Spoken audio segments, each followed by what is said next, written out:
Hey you guys, I just want to talk a little bit about the apron making process.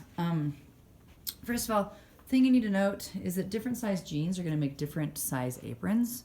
We are only using from the top of the leg down.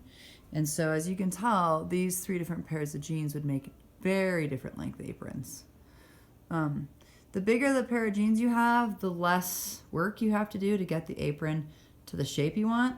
The smaller the pair of pants you have, the more work you're gonna have to do. Your first job is you're gonna take your pair of pants and you're gonna take your scissors and you're gonna cut them off right at the very top of the leg under the pocket, leaving behind a pair of short shorts. Although you probably only have one leg of short shorts to start with, because you're gonna start by cutting off one leg and then you'll cut off the second leg only if needed. So in a pair of pants, these big long ones here, we probably only are gonna have to cut off one leg. These smaller ones though, we might have to cut off two legs in order to make the apron big enough to fit around you. But you're gonna start with one leg.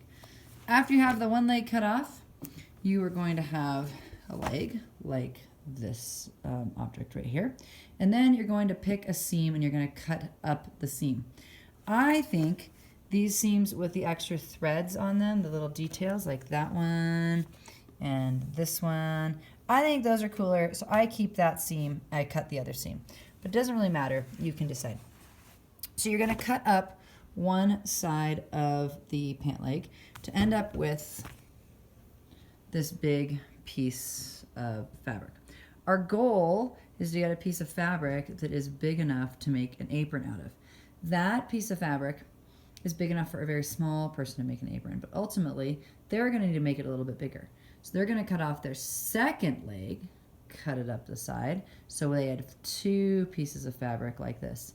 And then depending on how tall you are and what waist size you have, I will help you take your two legs of fabric and create them into one big leg like this. That is the first piece of information I'm going to give you. I'm going to make another video for the next piece of information.